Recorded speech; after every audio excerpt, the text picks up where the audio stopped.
Hi, I'm Tim Roble, and welcome to another episode of Adventure Athlete. I'm going to do the after-action review on my 2021 KTM 500 EXC after riding this 4 days out at the Hammers, King of the Motos training, and a little bit of updates of what happened and what's going on with the bike. So you notice that I started this with Recluse. I've got the auto clutch, the 4.0, installed, and just before the haters jump in and start talking about, your clutch skills aren't good, this and this. I've been riding trials now for just a tad over 30 years. Anything that you can do in an event or use technology as a competitive advantage, I'm a huge fan of. I can't see why you wouldn't run a Recluse, especially after riding the rocks out at the Hammers. How often am I stalling? Probably maybe once every 5 minutes or so, but it's the arm pump that goes with the manipulation of the clutch. Slipping the clutch, even with 1252 gearing, I'm still slipping the clutch and still working my way through things. And after doing the training and seeing Jimmy Lewis ride his two-stroke with a Recluse auto clutch in it, definitely I thought that would be an advantage. I called Recluse. I paid full price for this. They did kind of expedite the shipping for me to get it here and get it installed. I also have a left-hand rear brake. I don't know if you guys remember my 450 setup, but instead of having a clutch and a clutch perch and all of that here, I removed all of that in the lines, and just basically when I came down to the diaphragm for the clutch, I had that capped off. Now, I haven't installed the Recluse yet. I haven't set it up or done any of the test rides with it. But I just wanted to say that I felt like that one little thing was something that definitely needed to be done. The Get ECU, I'm super happy with. I used the map switch that I had installed up on the bars. I played with that traction control thing. And I have to say that I really didn't find that was that useful. And so here it is. If anyone needs something like that, I got the Y splitter. Shoot me up an email. I'll sell all of this to you for $100. It's probably a $250 value or so. I don't even really know. Tubeless. So the rear worked really, really well. I had that set up. Even with this Moto's tire on it, it worked really good at 4 PSI and had no problems. Since I've gotten home, what I do is I get back and I refill things, but I take notes. Tune the suspension. I actually put a little bit more sag in the bike. I went 1 clicker stiffer on compression and 4 clickers on rebound from what the stock settings were. Now I am using this Explorer fork. And you can see here that I have in Sharpie, which I always do, 147 is where I started, and I need to write that down now why I can still remember. I'm running 153 currently in the shock, and I don't ride super fast through the desert, but you can kind of see the little dust or residue there. I'm not using all of the travel, but that's pretty much in the rock. So this setup right now is I might be 1 or 2 clickers off, and I may be 1 or 2 PSI off. But overall, I have to say that this bike works really, really well. My ADD got to me. I didn't finish up with this. So I had a left-hand rear brake on my 450 and no clutch, no manual clutch. And people say, how do you do that? How do you not use a clutch? It was pretty easy. But I think when I get this set up, I'm going to do the same thing that I did on my other bike. I'm going to ride it with the clutch, ride it with the left-hand rear brake, try to figure out that configuration on it. And just to be clear, the left-hand rear brake and the Recluse auto clutch, the 4.0, set me back somewhere around 2,100 and change to do that. So that's like a serious mod for this bike. And I was hoping not to get away with it. But riding the stuff that I love to ride, for me, it's a no-brainer. That's something I have to have. especially if you're going to do over an hour or two training session out. It's definitely a must. Getting to the tubeless again, I had an issue with the front. Now, of course, I'm running it at 4 PSI, and I don't even know if I can find the flat spot on here, but I clobbered a rock in the sand with 4 PSI. And with this inner liner, you know, that pushes that tire out and kind of makes that bead protect the wheel. But I took a good hit, and I actually dinked the wheel a little bit. I was able to put that back. I had this tire mounted backwards. No big deal. The tread design is almost, well, it is identical front and rear, so I don't know what the reason for rotation is. Maybe how the plies are put together. But now I'm taking an etcher and just putting an arrow on the wheel.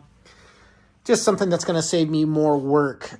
So I did not get into Jimmy Lewis's class. I went and did all the GPS training at the Hammers. I did the King of the Motos stuff, downloaded the training loop, the start hill, and everything on the GPS, and got up in the morning, went and warmed up on the bike, doing figure 8 turns, full lock. Felt super good. Noticed the tire needed a little bit of air. If you're running like 4.5, you're going to probably have to fill that up daily. And so I checked pressure, and it was at 0, meaning that that's not a good indication. So the high pressure side, I took a pinch flat on, and wasn't super happy with that. So basically I did our Saturday morning training on the Electric Motion Trials bike, which worked phenomenal. And I have decided not to race King of the Motos, but I am going to be doing media and promoting for King of the Motos. I came home with this bike. As you know, Electric Motion is making a platform now that has a seat. It was their Escape and Escape R, and it's got a seat on it, and it's got some really neat features to it that makes it really close to this bike. Bigger battery, a little longer trail life on it. But they made an Escape, an extreme enduro version that has an anti-rollback. So like when you're on a hill, the electric motor won't hold you in place, which I found that would be something, because I wrote all of the stuff on this, and it was gnarly. Long story short is I came home, put this for sale. This sold in about 18 hours, took a deposit on it, and this is going to be leaving the first of the year. The guy that bought it actually has test rode the bike before. He was currently in UK, and that has given me the money to get the XR, the enduro version of this motorcycle. I'm super stoked on that. I really want that in the truck. I was really trying to push that whole truck into a electric only vehicle in the back, because I have so much solar and so much battery bank to charge that off of. It just makes sense. So the XR will charge off that. I still have my name in for a Stark Varg, 80 horsepower Alpha. We'll see how that develops. But I did all the training on the Trials bike, which worked out really, really well, and that allowed me to do some filming and get some places that I probably wouldn't have gone to on this. So major changes on this are the competitive advantage of the Recluse, the competitive advantage of the left-hand rear brake. Where that really comes into play is when you are on a side hill and you cannot use a side hill downhill, and you cannot use your left foot. You're balanced and you're having to dab on the left side because there's a huge exposure on the, or dab on your right side, huge exposure on your left. That's where that Recluse really comes into handy. The left-hand brake also works. What you lose on taking the clutch out in a manual clutch, when you go up a hill and you stall or you stop, you automatically roll back. And even with the Recluse in there, there's times that you will stall, and when that happens, you can use that left-hand rear brake to do that. So for me, I'm moving to, I just like the brake on the bars. I could be okay without that. When I built my super awesome Chiron, it just, never had a foot brake. I found myself dabbing for the foot brake because, you have 50 years of riding behind you that you've always used a foot brake. But I would dab it and then grab the other left-hand brake at the same time. Kind of interesting how your mind and stuff can adapt. Just like a bicycle, I don't switch over. But yet bicycle, front brake is on the left and rear brake is on the right. We got dogs acting crazy out here. Anyway, my solution for flats, Tim Roble style, throw money at it. I use these KKE wheel sets off of, I think I got these off of eBay. Super durable. I've had great luck with those. I raced Endurocross for a season on those, and they worked out really well. Hey, you're on video. People are going to know you're acting crazy. Anyway, so I mounted those up. The changes I did make on these is I added another liner of, see if I can find it here, Gorilla Tape on top of the going around 3 times. And I think that's going to add a little bit more cushion and work out a little bit better for this platform. So why I'm here, and I got you all on the things, life updates. I ran into a guy with King of the Motos. I believe his name is Cameron Carlson. Definitely his first name is Cameron. He's the guy that built Chainlink. And there's this crazy thing. Look it up on YouTube. Search Chainlink and Cameron Carlson, and you'll find it. And he's able to articulate it. The guy's got a super mastermind, and me and him actually think a lot alike on a lot of different theories. But he was leaving Monday morning to go to Yermo to pick up a Humvee. And if those that don't know it, and you're watching my video for the truck, this is kind of going to go into life updates right now. Humvee is a really neat platform. I absolutely love this. I'm building this into a overland camper. It's going to be a high-low. Super neat platform. He's totally inspired me with his work ethic. And another thing that I have to talk about is the work ethic of, I got to stay at Dave Cole's ranch, and the work ethic of the guys that are there and the guys that are testing and tuning and working cars. 15 hours a day was most of those guys' days, from sun up to sundown and then into the evenings. A bunch of gearheads all together, and I'm inspired. So basically, I'm going to jump on this. I'm going to use today as a stage day and kind of get things all set up. Tomorrow, I take my wife to LAX. 3 or 4 days ago, she decided that she may want to do a yoga training. And she is flying to Spain by herself, and she's going to do a 28-day course over there. And then she's found why she's in Europe, that region, that you can travel country to country for $78, $150, jump on a plane, jump on a train. And so she's going to use that as a kickoff for 2024. I'm so proud of her.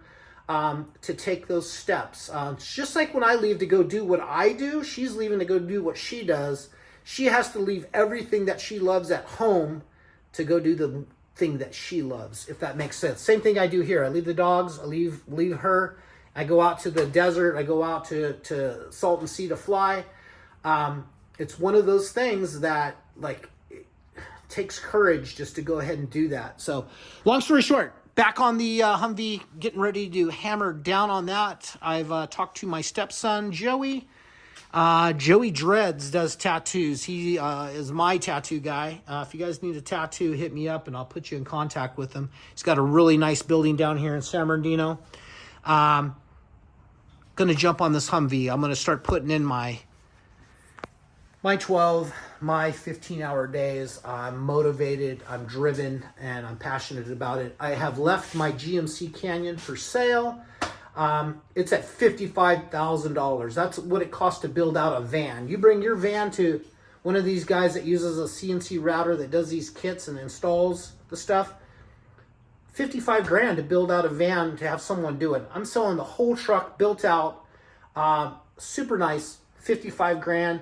I'm wanting that to go down the road. I'm wanting this finished, and that's going to be my last. This is my last big project. I'm going to say that for now, and going to head down the road in the Humvee and use that as more of a rock trail rig. It's not a rock crawler.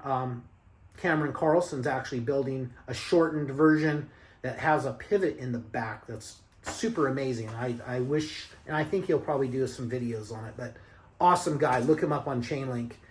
Anyway, that's going to be it for that. I think one other life update. I have my Giant over here that I am going to convert. It's a 27.5 with a 180 travel front and rear. And I bought this, gosh, I don't know how long ago. Probably 6 months ago. Well, July. I ordered it when we were in Newport Dunes. So Fox 40 fork, a 29 downhill front wheel, and then I'll run a 3.0 on that. I'm super stoked on that because that's going to be kind of my extreme bike that I'm going to use for riding some gnarlier downhill stuff, uphill flow to downhill flow. So that's going to be it on that. This wheel set, why I'm all over the place. The wheel set on this bike, I have the Fatty on this. This is going to be my set of rock tires. When I wear that out, the Kinda, this is my go-to, Kinda Equilibrium, which I absolutely love. You can see how soft those tires are on this. That's my favorite go-to extreme tire. This, I believe, is the Rincon, not as flexible. And then I have one here mounted up on another wheel, and I forgot what that is. I think that's a Kinda also. But yeah, I'm going to be taking my spares with me. Dirt Tricks and Galfers going on this. I just got the bolts in. So got a lot going on, but man, I am super driven. I'm doing my 1 meal a day while my wife's gone. Slowing my drink and roll, and we're not going to be out at the karaoke and doing the bar scene. So I'm going to be here putting in the work, knocking this Humvee out and getting that as a driver for myself, or you know, when this is at a spot where it's finished, I'll probably put that for sale also. All I really need is Oscar Mike and what's in it.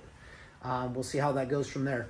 Questions, comments. I love the community. I love the engagement. If you leave me a comment with a question, I will get back to you. Usually that's the same day unless I'm super remote. But with Starlink, it looks like I always have service no matter where I'm at. That's wonderful on Oscar Mike. I will be putting Starlink with a star mount on the Humvee, smaller, lower profile, and that should work out really, really neat. So stay tuned. I'll be starting in the next couple of days of doing updates on the Humvee. We'll transition down that. Tim Roble is going to be a Tim Roble Concepts fabricator again, and I'm going to kind of push off my bicycle training, you know, my 2 and 3 hour training rides, pushing off my motorcycle training until I get out to the motos on the 18th. So I got about 20 some days of hardcore hammering that I'm going to knock this out, and I can actually move at a pretty decent pace on this. And I have my stepson that's going to help me a day or two on it. So things should develop really, really quick. I want to make this a total driver before I leave. That doesn't mean it's going to be done or sheeted or anything, but seats will be in it, belts will be in it, lights will be in it, so I can drive it to the store just in case the Canyon does sells. So if you got questions, comments about the 500 project and you're still with me, let me know what you want to know about that. I love the platform. Electric Motion Trials bike or the Electric Motion line, you want to know anything about that? I'm pretty versed in that. Electric bicycles, have been doing that since 2017 now. So I got some time on different bicycles and absolutely love the electric technology. You got a shop question. As you can see, TIG welder's gone. The Robbie Gordon toolkit's gone. I got to get a few more things for sale. Keep liquidating stuff so I can have really not a whole lot to come back to. Why I'm thinking about it, I told Kim, I was like, yeah, I sold my TIG welder, which was the Everlast, and it was an absolute Typhoon 230, absolute best unit I've ever used, and I just don't want things sitting around. I just don't want things to come back. So I tell her, hey, I sold my TIG welder. She goes, so I no longer have TIG in the shop. She goes, well, don't you have a TIG welder in the truck? yeah, I do. I have a TIG, a MIG, a mini mill, and a mini lathe. So yeah, I'm not hurting with any of that. But it's just funny for me to lose capabilities of the garage or the shop. And little by little, I'm paring things down so I can be more free to go out and ride motorcycles every day, balance on a rock, go ride my bicycles, ride my fly my paramotors. I have so much I want to go do, And I got to get through one more thing in the shop, which is a Humvee, and then that will give me total freedom. Long-winded, I know. I appreciate each and every one of you guys for watching the videos, taking your time to comment. What are you going to do for 2024? What are your projects? Love to hear what you're doing, because this is a neat community right now. Thank you guys so much for watching. I'm Tim Roble. I appreciate each and every one of you, and I'll catch you here next time.